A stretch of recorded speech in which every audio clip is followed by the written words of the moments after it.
Hey guys, wanted to go ahead and talk about a new device here. This is the Zoom M3. Shout out to Wayne for pointing out this device. I think the M3 is potentially the last on-camera mic you'll ever buy is because of its versatility. He actually was talking about it for a long time, but I actually didn't get around to getting it because there were initially concerns about RF interference with this device, but it looks like they fixed most of the issues. At least I haven't seen any issues with it lately. So, yeah. Okay, so this is how the audio sounds. This is raw audio. I'm not going to do any post-processing or anything like that. But basically, just to make a point here, this plugged into nothing. In fact, this here is just a headphone. So, it literally is, let me just plug it back in. It literally is, this is a 32-bit float recorder that is a shotgun microphone, all inclusive together at 3.3 ounces. That is nuts. Like, this is, like, I'm literally recording. I'm recording right now. This is 32-bit float recording, and you could literally go up to someone like, hey, have like an interview, like blah, blah, blah, blah, blah.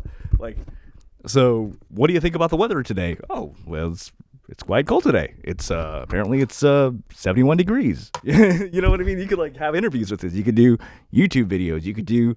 But it is good enough for everything. It's like it sounds very good, and I'm thoroughly impressed. Especially technically, this is a USB microphone, isn't it? Because it's not XLR.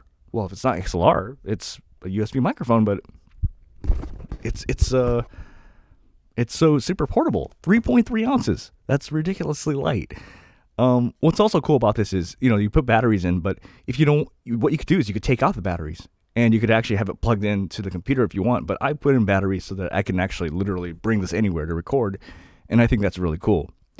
There's only one thing I don't like about this, and it's a minor quibble.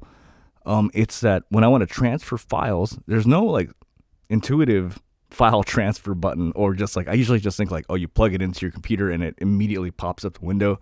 It doesn't do that here. What you have to do is turn off, press stereo, and hold power, and then it goes and pops out the window where you can actually transfer files.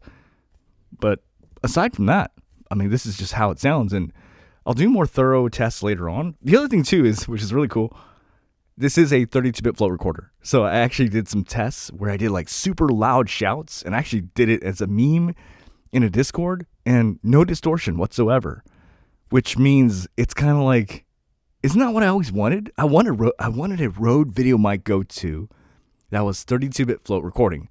Well, this is better because it's kind of like, it's all inclusive. It's a recorder. Like, I don't have to plug this into anything. You know what I mean? It's just like, that's nuts to me. And the audio is on par with the Rode Video Mic Go 2. So I'm overall thoroughly impressed, and that's all I got to say.